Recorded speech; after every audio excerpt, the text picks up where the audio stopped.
Hello, everyone. Hope you're doing well. During the past 2 weeks, I watched a very interesting documentary and I read a book which was related to that documentary, so I thought maybe it would be nice if I talk about it.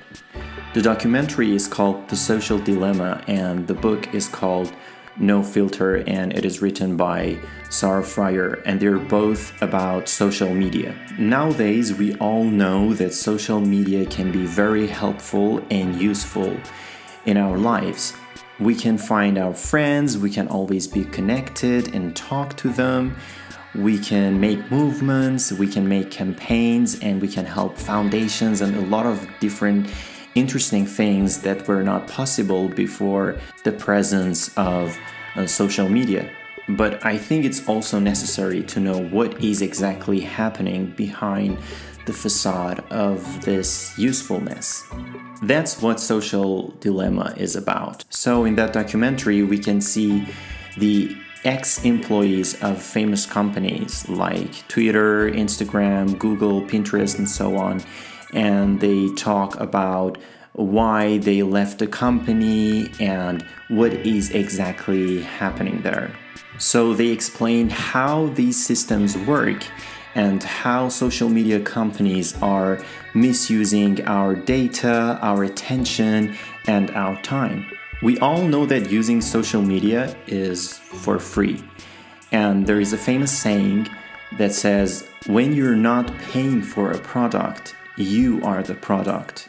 A lot of people think that social media companies sell our datas, but that's not exactly what they sell. They sell the predictions that they make based on our data and our information. So they can predict what do we like, and then they sell our attention to the advertising companies. Companies like Google, Facebook, Twitter, and so on, they record every online activity that we have. Things like our comments, our likes, the people we follow. They even know how much time do we spend looking at the photos of our exes.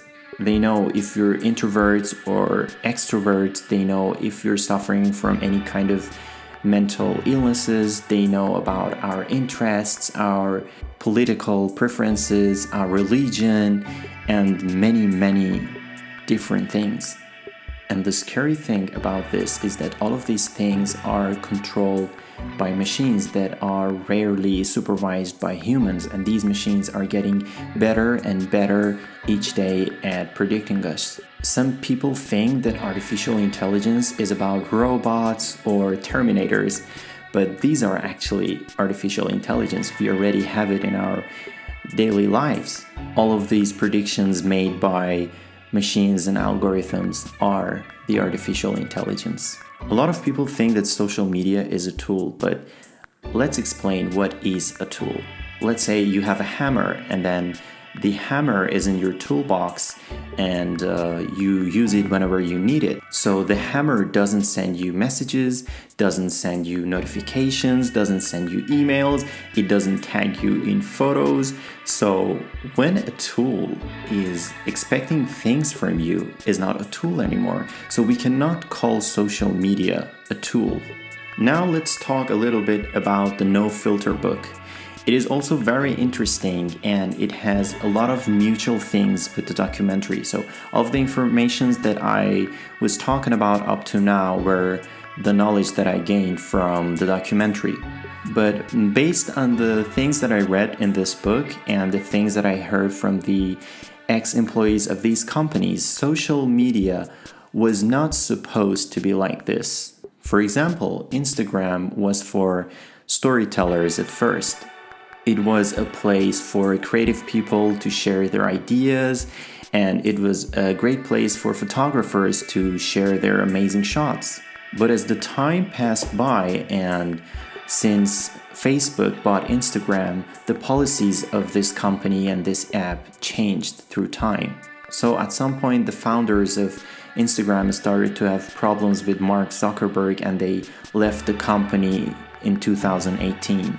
So basically, Zuckerberg wanted more users and wanted to show more advertisement in the app in order to make more money. And the founders of Instagram had problem with this mentality. So now the added value that the users make doesn't really matter.